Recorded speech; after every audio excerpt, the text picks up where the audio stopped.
に麻婆豆腐を作った時に冷ややっこも出したにゃんこです。食べる時に気がついたわ。自分にびっくりしたわ。はい、今回にゃんちゃねを受けてくださったのは40代女性きえさんです。きえさんは今回仕事で不機嫌になってしまう旦那さんの対応についてお聞きになられました。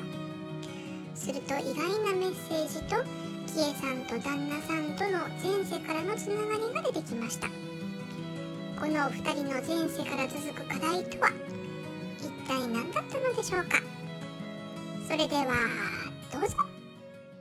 私、夫婦の中でいろいろ今まであったので、それ改善するためにいろんな学びをして今があるんですけど、主人が自営なんですよ。お仕事が順調で忙しくなると精神的に自分で自分を追い詰めちゃうんですよ。で、めっちゃ愛を与えなきゃいけないのも分かっているんですけれども、業績が上がって良くなってるはずなのに、マイナスの考えがポッて出てくると、もうずっとそこから抜けれなくなるんですよ。毎回18年ぐらい一緒にいるんですけど、やっぱりそこがずっと変わらないなと思って見てて、すごい辛そうなんですよ。で、当たるところがなかったり、分かってもらえないから私にガンガン来るんですけど、私も対応が変えてはいるんですけど、なかなかフィットしなくて、もっ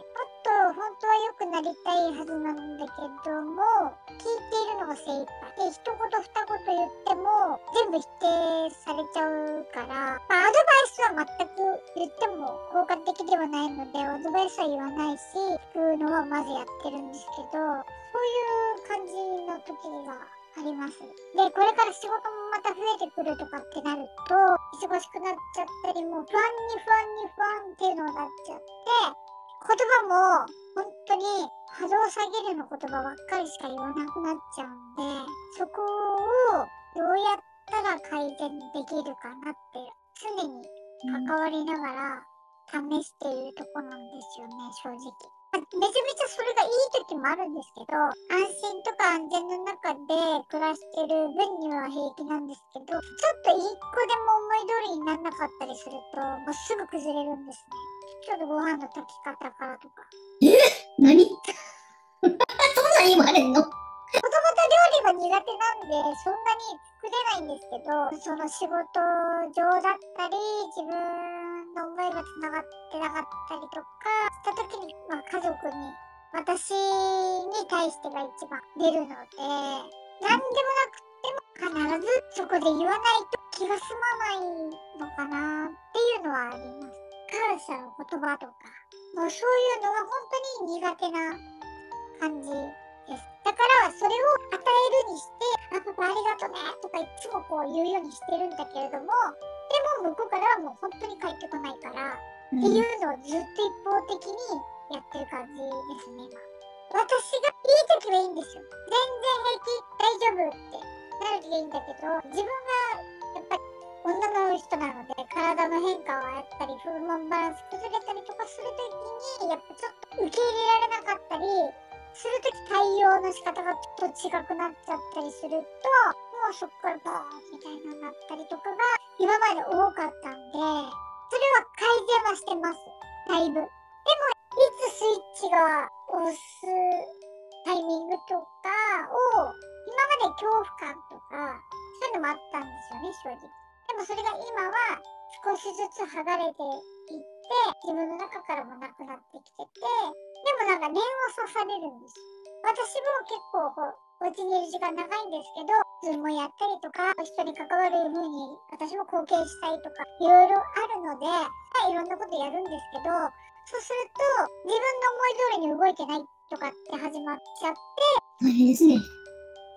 去年母が亡くなったんですよ。一緒に住んでる実の母が。で、そっから私も50だし、もう貢献しながら本当に自分の人生を生きていきたいし、何かこう、人にできるような人になりたいっていうのもあって、だからその中でどうやって生かしていけたらいいかなっていう時に、スピとか本当に出会えてるから、いろいろやりたいことがあるんだけども、ずっと抑えてやってきてるから、ちょっと同じようにはやりたくないなって思ってて。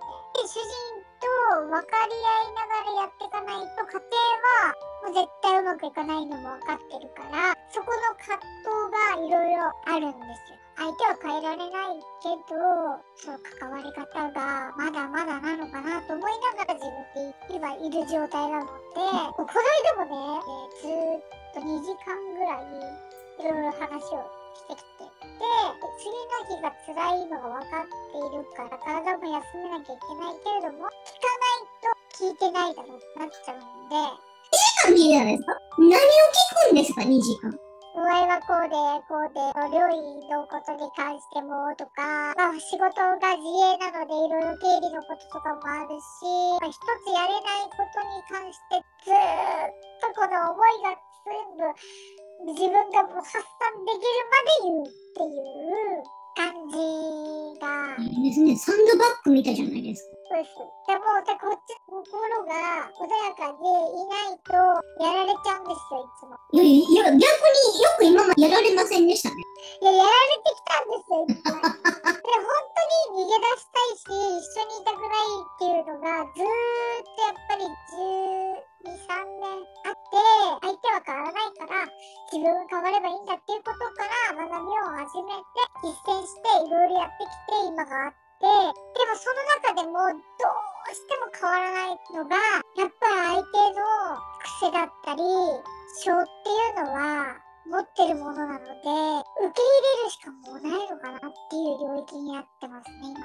でも深いところで、もう愛で本当にもう囲んであげないとダメだなっていう感じになってる今現状です。少しずつ変わってきて、その中でも本当に変わってきたのは2年ぐらいだ。うちの母が亡くなってきた。本当に変わったなっていうのはあります。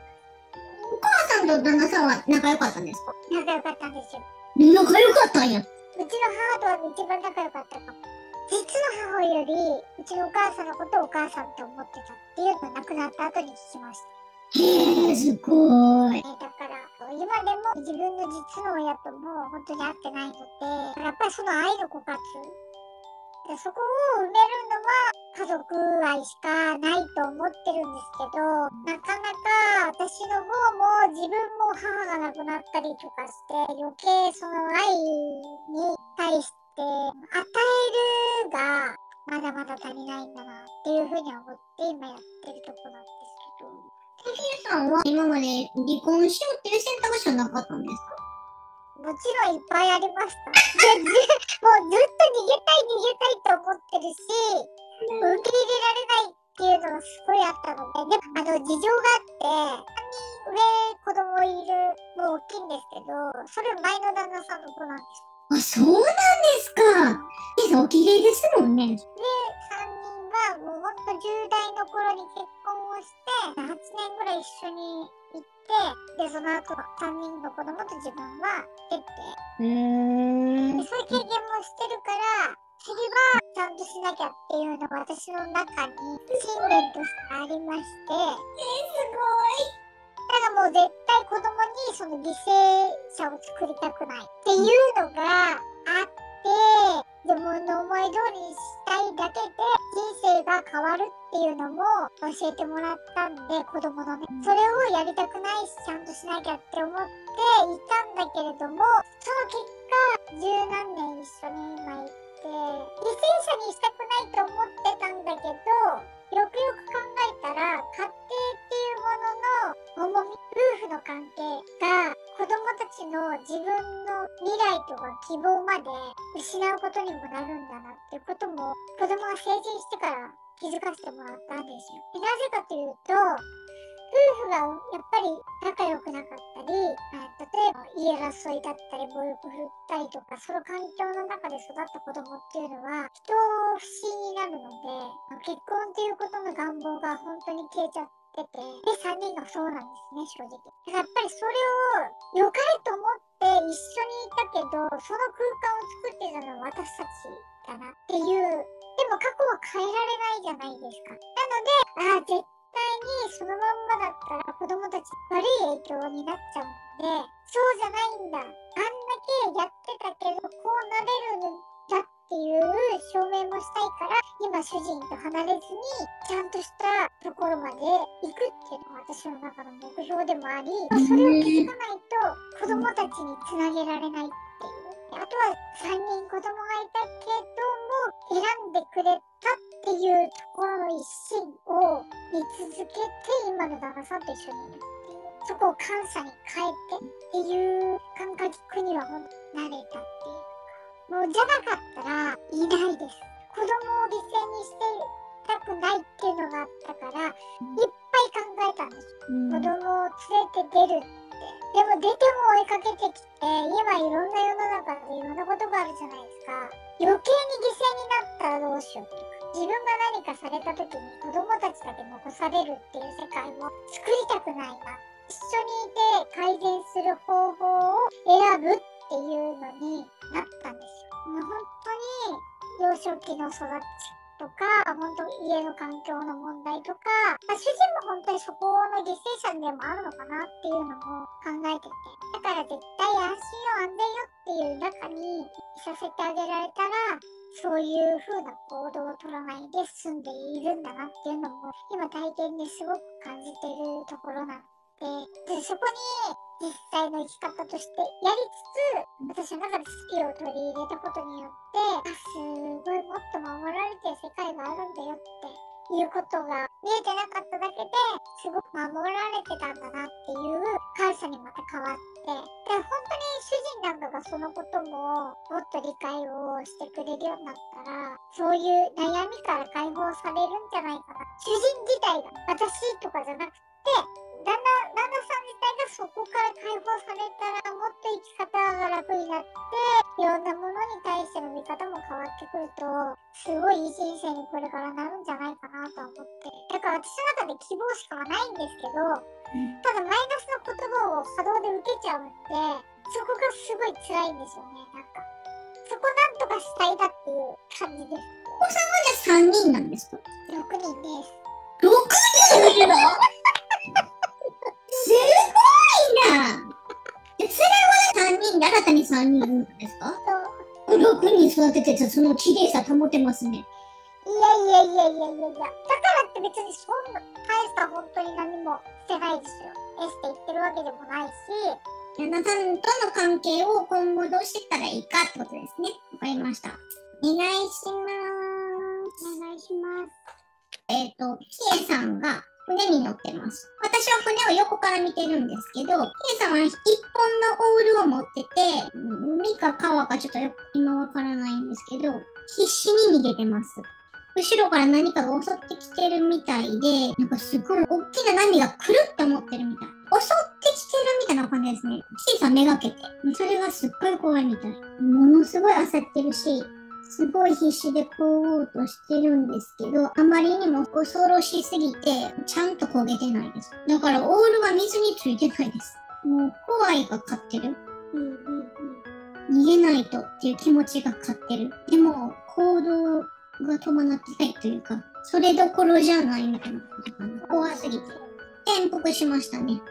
で、この波はキエさんめがけてきてますね。波がキエさんに対しての執着がすごいあるみたい。波が襲ってきて、船がバーって巻き込まれてしまって、船から落ちたんですけど、それでも、この波がキエさんをめがけてやってます。キエさんめがけてまだ来てる。だから落ちてるのにまだ逃げてます。で、今砂浜なんですけど、キエさんが倒れてて、それで前に進もうとしてるんだけども、最後の最後までキエさんの足とか何か掴んでやろうみたいな感じの波になってます。それでキエさんが、この人がかわいそうっていうのも分かってる。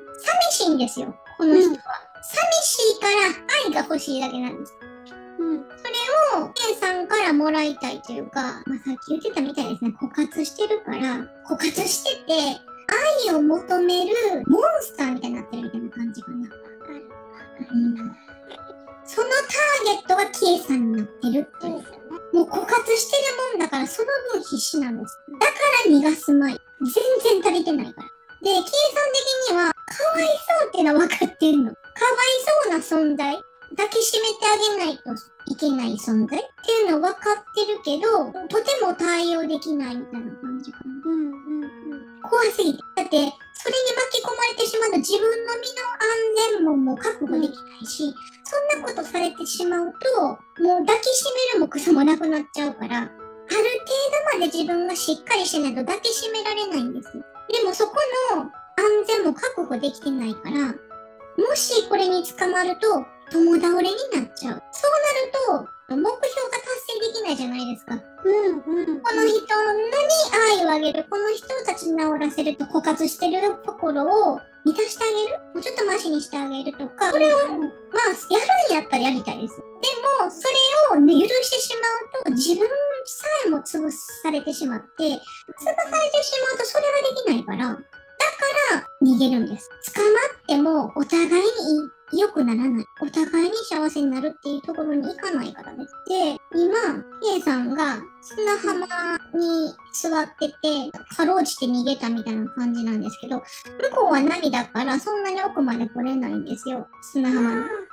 だから、砂浜でギリギリのところにKさんが座ってて、その波は海のところの領域の人やから、だから今、ちょっとだけ距離取って対峙してる感じ。Kさんは海の方見てるし、波もこっち来られへんぐらいやからどうしようかって言ってギリギリその海のとこにとどまってる。でも何か隙があったら掴んだろうと思ってる。で、K さんはどうにかしたいみたいです、この人。この人が前にいるっていうことは、やっぱそれも神様のおぼしめしというかね。この人が枯渇してる。で、その人が自分を求めてる。で、何か自分にできることがあるんじゃないかなって一応模索してる。で、この関係性が今自分の前にあるっていうことは、自分も何かしらここから学ぶことがあるかもしれない。何か、そういう枯渇した人に愛を与えるとか、どこまで自分の安全を守って、どこまで自分を自己犠牲するか、どこまでやって差し上げるかっていうかね、でもどこまで自分も身を確保しないといけないかとかね、そういったその距離の取り方っていうところに、自分にも学びがあるかもしれへんから、こういう関係が目の前にあるわけやから、対峙しないといけないなって思ってます。でも、やり方がわからないんですね。あまりにも枯渇してるから、やり方がすっごいアグレッシブになってるっていうかね。だからまあ、こっちから見たら手のつけられない怪獣みたいな感じで、だから触れないんですよね。わからなくてもなんとかやらないといけないから、話してます、今。波の方に向かって、また話されてもいますけど。自分を愛してる。離れるつもりはない。こんだけ大変なことをしてくるかもしれへんけど、あなたの中に優しさがあるっていうのは私は分かってるし、その優しさで自分とか家族に接してくれたら、その過程を私は気づきたいって。でも、その周りにあるちょっと困った攻撃性のところ、そこがあるとどうしても逃げざるを得ない。その荒波の中ではみんな平和に生活できない。あなたにもしたいことがあるように、私たちだって自分の人生があるって。でも、あなたのその大変な荒波のところに私たちが入っていこうと思ったら、食事するとか、蛇見るとか、そういった最低限の生活でさえもままならなくなるから。だから難しいって。あなたのこと見捨てる気もない。感謝もしてる。愛があるのも知ってる。でも今のあなたとはやっていけないんだって。でも立ち去る気もないから、なんとかそれを分かってもらいたい。自分にとって子供が大事なように、私はあなたも大事だって。子供にはもちろん愛情あげないといけないと思うけど、母親から。でも、あなたもその対象であると。何らかの原因で、ちゃんと心に愛をためれないまま大きくなってしまって、ずっとその愛を求めている状態が今になってるって。泣きながら説明してますね。だってわからないからです、言った。こんなに愛を持って言ってるのに。こうやって説明してるんですけど、波の方がそうじゃないって言ってます。K さんは向こうが足りないものが分かってて、それを与えてるつもりなんですよね。それを一生懸命やってたんですよ。でも、ナミの方が泣いてますね。なんで分かってくれへんねんって。ずっと言ってんのに、そうじゃないって。K さんがびっくりしてますね。だって自分を与えてたつもりやったから。もしかしたら自分はすごい大きな思い違いをしてるんじゃないかなって今思ってる。旦那さんは今立ってたんですけど、うつ伏せになって、へたり込んでしまって、今座り込んじゃってるんですけど、旦那さんの頭を手で触ろうとしました。でもそれ払いのけられました。分かってないって。分かってないのに手を差し伸べる権利はないって言ってるかな。なんで自分を一人前の男として扱ってくれないんやって言ってるかな。なんで俺を一人の人として扱ってくれないんやって言ってる。俺にだって自尊心はあるって。俺にだってプライドはある。ただ認められたいだけ。それやのに、腫れ物に触るみたい。かわいそうって思ってる自分のこと。その扱いが余計に自尊心を傷つけるって。かわいそうやから、愛情が足りてないから、そういう扱いをされるとますます自分が惨めになって。だから、やればやるほど悲しくなる。自分は足りてない人間なんやな。ちゃんと一人ではやっていけない人間なんやな。他の人みたいに愛情人にあげれない人間なんやな。されればされるほど自分が一人前じゃないと思うって言ってるかな。だから旦那さんも苦しいみたいです。なんかまあ、勝手な言い分かもしれないですけど、苦しいみたい。K さんとの関係が。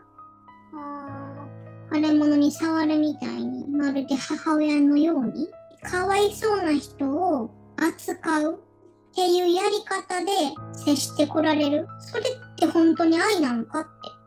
それはかわいそうな人に恵んであげてるみたいな感じ。いただきつくですいません。ごめんなさい。全然大丈それを愛やと思ってんのかって。それをされればされるほどどんどん自分が惨めになっていく。だからイライラするんです。その対応が自分が下に感じるんです。だから愛情あげてるつもりでいるかもしれへんけど、でもこれは愛じゃない。かわいそうな人を扱ってるだけ。俺はちゃんと一人の人として認められたい。一人の人として愛されたい。それをずっと言ってんのに、なんでわからんねん。根本の考え方が違うのはお前なんじゃないかって。自尊心を傷つけてるのはそっちじゃないのって。だから俺はお前に執着するんや。ちょっとこれ意味悪いな。でもそうやって言ってる。俺だって一人前の人間やし、俺だって一人前の男やし、でもそうやって扱ってくれないのはそっちやんかって。だから言うんやって。だから威張るんですよ。そうじゃないと分かれへんやろって。まあ変な表現の仕方ですけどね。夫。いや、全然です。大丈夫です、大丈夫です。だから対等な関係じゃないって。愛を与えてるようで愛じゃないって。でも、俺が欲しいのはお前の本当の愛やって。でもそれは同情じゃなく、ちゃんと一人の人として愛が欲しいんやって。それを分かってもらうためにこうしてるって。でもわかるかな。愛すという以前に一人の人として見てほしいって。だって結婚したんやから。ちゃんと魅力があるって思ってね、この人生自分でやっていけるって思って結婚したんやから、それを守ってほしい。それをされへんから、どんどん自分が惨めに感じる。もちろんそれはあるかもしれへん。人やから。だってみんな足りないじゃないですか、人やから。でもそれは俺だけじゃないんじゃないのって。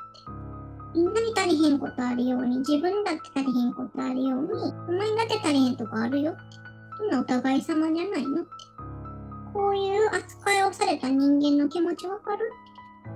愛を与えてるつもりでもどんどんそれをされて惨めになる。そんな一人の人として扱いされない人間の気持ちわかるって。俺はそれを言いたい。確かにこのやり方が屈折してるかもしれへん。これを素直に表現できたらいいけど、まあそれをせえへんかった俺悪い。でもそれを旦那様に言ってるのかな。言ってるつもりやけど、それが通じへんって。だから、分かってくれへんと思ってんのはお互い様やろって。決して俺だけがかわいそうで、俺だけが理解するのが難しい立場であるっていうわけじゃないやんかって。本当に愛するとは何か、本当に夫婦としてやっていくっていうのはどういうことか、それを学ばないといけないのはあなたじゃないのって。そんな関係でもやっていきたいと思ってるって。なぜなら結婚した時にね、この人を守っていこうって思ったし、こんだけ頑張ってる人を子供も全部含めて守っていこうって思ったし、その気持ちは今も変わりない。だから、ちゃんとその愛情も示してきたし、それは分かってくれてると思う。でも、いつも自分を子供扱いするっていうか、下に見てるかな。かわいそうな人って見てる。あなたのこと愛してるからこそ、対等でありたかった。だから今、旦那さん的には難しいんです。自分の自尊心を保つということと、愛するKさんと一緒にいるっていうことが両立できないからです。それが辛いみたい。だから、みんな辛かったかもしれないですけど、旦那さんもこの関係が辛かったんですね。分かって欲しかったっていう思いがあるのはこっちもやって。そんなお互い様人やから。だからお互い様ですね。Kさん的には旦那さんに分かってもらいたい。旦那さんもKさんに分かってもらいたい。お互い我慢してたんですね、これは。Kさんの課題は本当に愛するとは何かです。対等に。対等の人としてね。俺を男として見てほしいって。俺を一人前の人として見てほしい。大切に思ってるからこそ、不自由させたくなかったんですよ。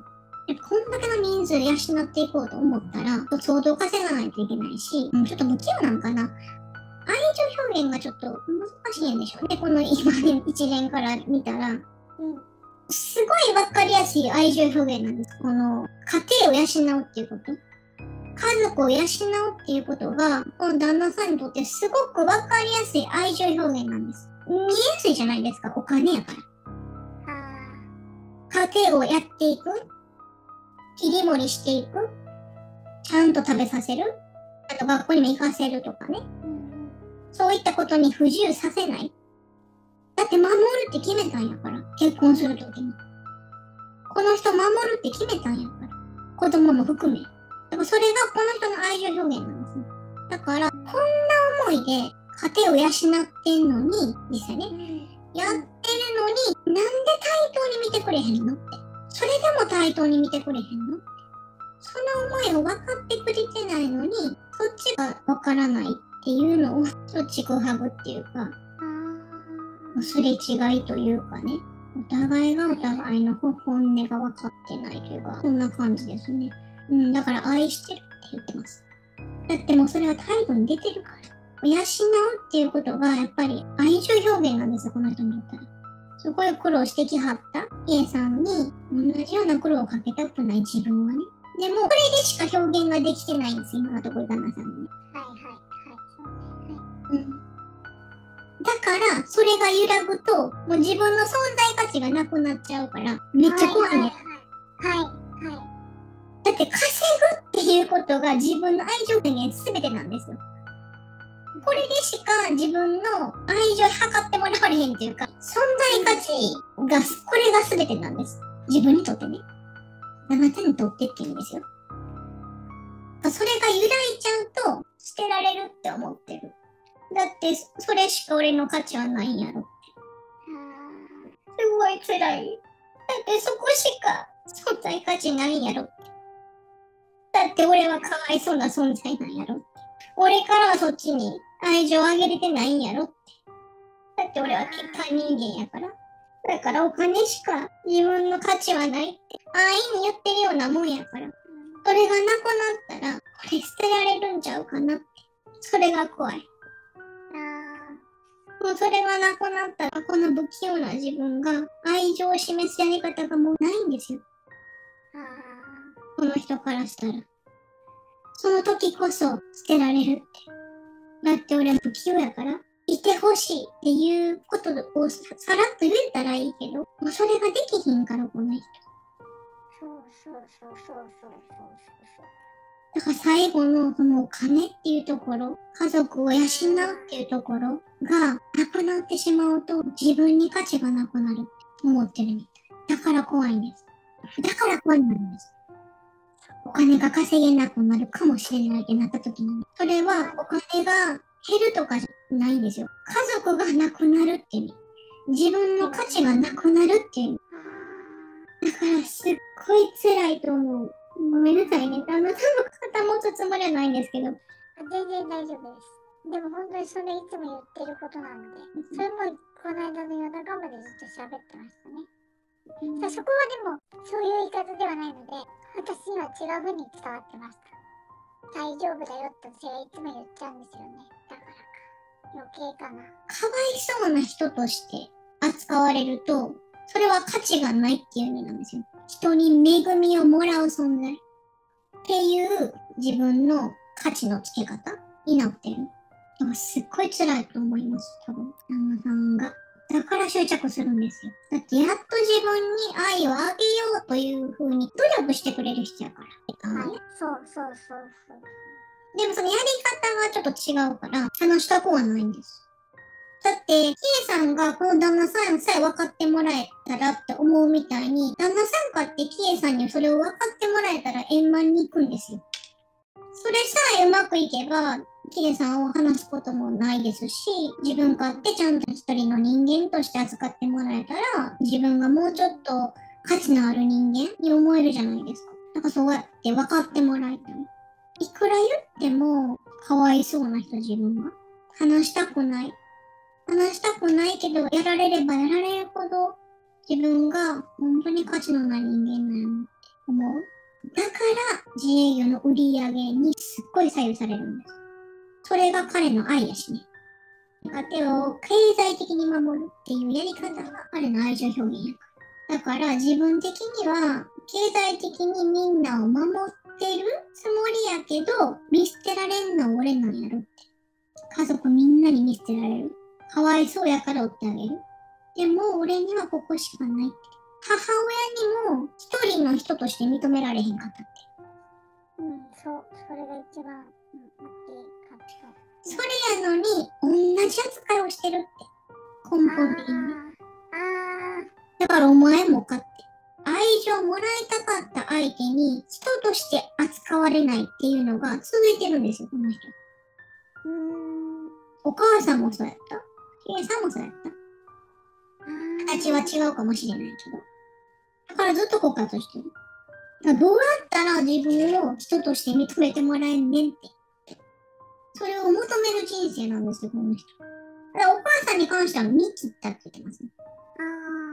この人は無理やなって。でも、キエさんが旦那さんを見捨てないのと同じで、ちょっと言い方変ですけど、旦那さんもキエさんを見捨ててないんですよ。変な言い方、ごめんなさいね。変な言い方なんやけど、大丈夫。ごめんなさいね。旦那さんもまだキエさんに望みをかけてるんです。変わってもらえるって思ってる。だからお互いが相手変わってくれへんかなみたいな。街の状態というか、どうしたらいいかみたいな、掛け違ってるみたいな感じですかね、今見て。常にそうね、主人に声かけてるのは、安心だよ、安全だよ、私はもうそういうふうに決めてるから、一緒にいるから大丈夫だよっていうのは言い続けている状態ではあるけど、通じてないんだなっていうのが分かった。一緒にいるよと、一緒にいたいは違うんです。そこか。かわいそうだから一緒にいるよ。あなたが不安になるから絶対に一緒にいるよ。じゃなくて、あなたが素晴らしい。こんだけ愛情持ってやってくれてんねんなって。ありがとうと。あなたはこういうとこが素晴らしいと思うし、できてないところも私は愛してるから、あなたと一緒にいたい。あなたとこの人生歩みたい。っていうのと、大丈夫だよって。あなたから離れることはないよ。だってかわいそうやからね。そこか。っていうのは違うじゃないですか。そうですね。それを言ってるんですよね、きっと。そこを過去に戻していくっと、好きっていう感情がやっぱりどこかで枯渇してる自分がいるなっていうのが正直あって、恐怖の方が先になっちゃってるから、この感情のコントロールがいまいち本当にそこの好きの感情に達しちゃってる自分が本当にいて、最初の出会いは本当ピピンってきたから絶対運命の人みたいな感覚はあったんだと思うんですけど、でもその後に暴力が本当すごくて、そこがもう私の中にもスイッチが入っちゃってから、この人は怖い存在しかもうなくて、言うこと聞いてないと本当に命取られるっていう感覚が本当にあって、その中の10年間ぐらいを生きてるので、やっぱりどっかで愛情表現とか安心安全の中でいられないっていう関係なんですね。だからそこが今も時たま出てきそうな気配を伺わせる主人を見るときに、どうしても煽られる時が実はある。だからただ愛してるよとか本当の好きにストレートに行けばいいんだけど、やっぱりそこのところだけはもしかしたら自分にそこの部分があるのを主人にはそこが分かってるから余計不安になっちゃうんだなっていうのも正直に分かる。本当にこの人がいてくれたおかげさまなんだっていう風に気づいた時から、その暴力的な行為っていうのはだいぶ軽減してるってのは事実。嫌いとかではないんですよ。本当に好きなとこあるから一緒にいるんだけど、でも母が亡くなった後は本当にこの人守ってくれてたんだっていうのが、母の亡くなったのを通して愛を感じることができたんで、実際ずっと一緒にそばにいてくれて、なんだかんだ言っても離れず、私のことを支えてくれてた人なんだっていうのが愛に変わって、恐怖心がなくなってきて、子供たちも本当に支えてもらって大きくなったんだなっていうのが、愛なんだっていう風に、そこはもう絶対に変わらない愛なんだっていうのは分かって、今はそこに行き着いてるけれども許してるんだけど、私の方が不安になっちゃうんだと思う、そこが。だからずーっと枯渇してます、この人。人として認めてくれる人がいないからですね。それを認められたのがうちの母だったんですよ。だから亡くなった時に多分一番ショックを受けたのがうちの主人です。もういなくなっちゃったって言ってました。俺のことを理解してくれる人がいなくなっちゃったって言ってました。すごいお母さんですね、じゃあ。今、K さんが、お子さんとかにご飯あげたりみたいな、すごい世話しなく動いてます。それは旦那さんが見てます。じーっと見てるわけじゃないけど、わからないように観察してるみたいな感じですね。嬉しいと思ってるかな。計算的には旦那さんに手がかかるかもしれないですけど、この場面だけ言うとね、この環境を作れてるのは自分やから。自分が働いてきて養ってるからできるわけじゃないですか。K さんが子供さんを世話する。普通に子育てするっていう意味ですね。生活をするっていう意味です。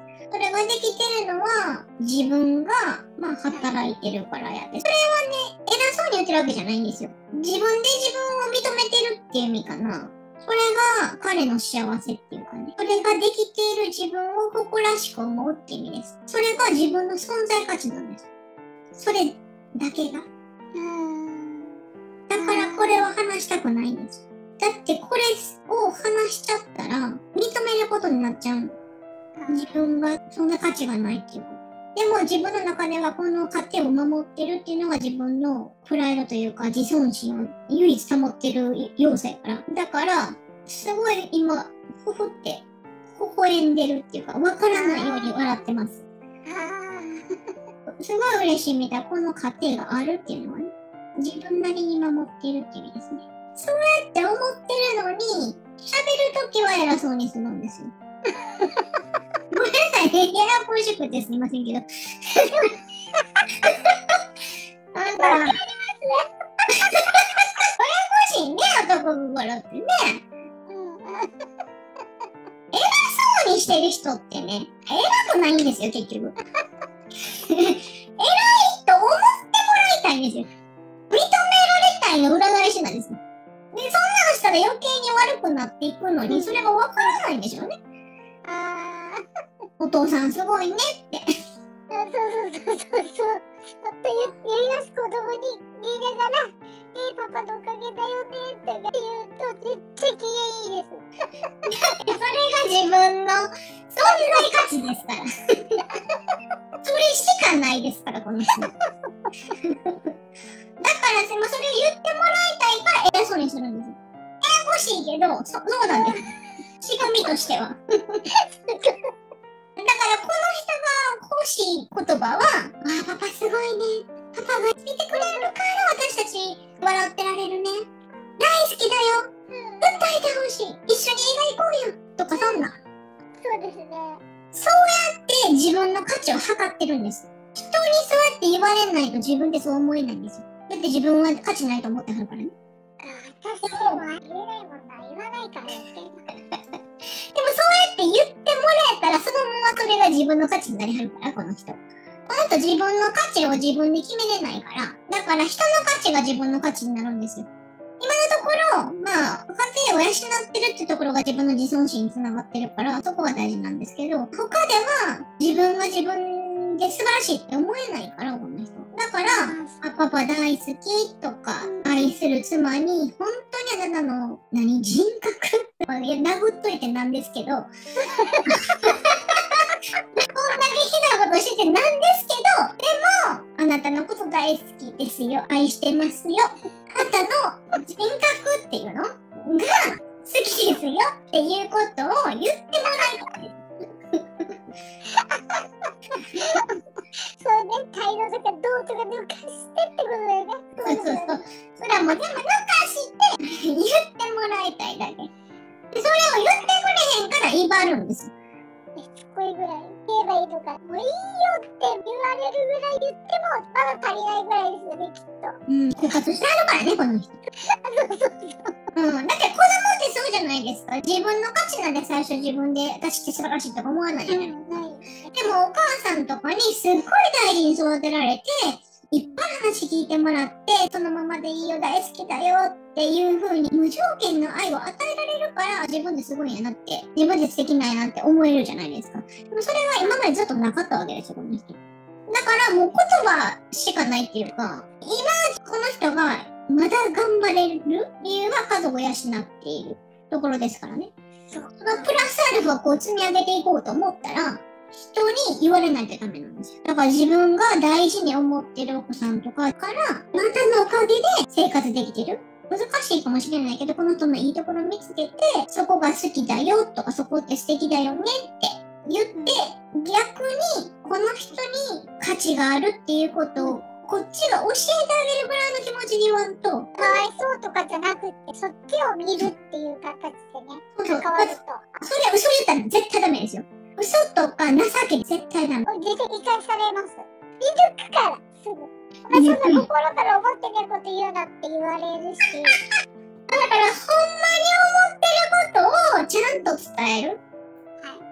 私が今仕事をね、するのにも、やっぱり面白くないみたいで、仕事をしようとしてると、必ず絶対否定的なことを言ってきて、お前は家庭どうするんだって、だから自分が不安になっちゃうから、出したくないのもわかるんですけど、常にそう言われます。それは、つなぎ止められなくなるからです。自分の価値はお金しかないから、今。K さんがお金を稼いちゃうとね、価値なくなるじゃないですか、旦那さんの。最後の金銭がなくなるんですよ。だから、稼がれて困るんですよ。なので、出ていかれたらたまったもんじゃないじゃないですか。自分今まで頑張ってきたのにね。ちゃんと見てはるんやと思います。どっちかというと、旦那様が見てるんじゃないかな。K さんが旦那さんを見てるよりも、旦那さんが K さんを見てる方が、鋭く見てる。ずっと見てるよね。愛されてますね。だからもう、恐れてるのは K さんがされることですよ。好きなんですよ、K さんのこと。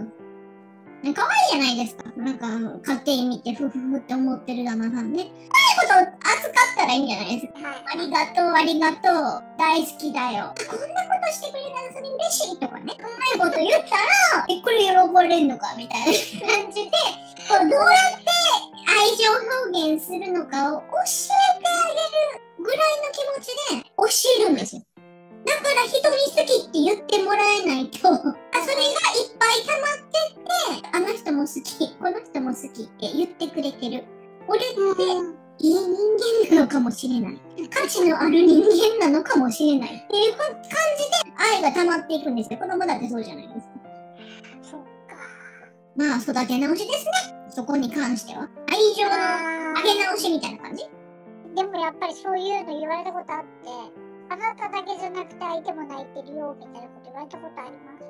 それはでも占い師さんにですけど。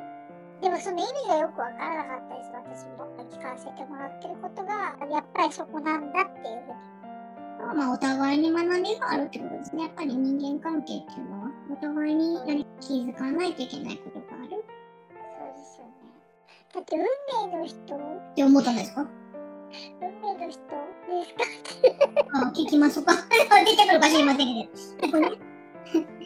前世からの関係であると。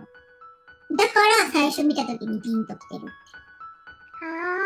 イさんがヒーマシューってちっちゃくなっていきました。赤ちゃんになったかな今。今、ハイハイしてる赤ちゃんに乗ってて、裸なんですけど、旦那さんが抱っこしないですね。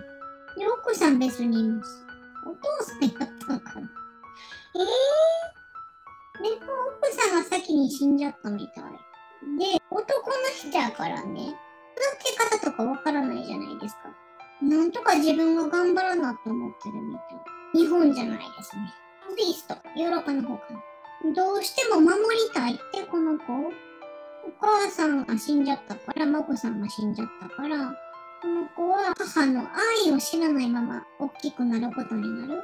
自分が母親の代わりができるかどうかはわからないけど、この子に不自由はさせたくない。だって愛してるし、自分が母親の代わりをできない。そのくらいの容量がない。で、この子を辛い目に遭わしたくない。この子を母親がいないっていうかわいそうな目に遭わせたくない。だから頑張るんです。この子の幸せを願って。だからすごい頑張ってる。家事とか。だから男親だけしかいないから、質素な食事を食べさせてしまっているとか、身なりがみすぼらしいとか、そういったことをさせたくないんです。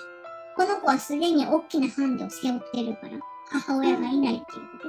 それをこの子には感じてほしくない。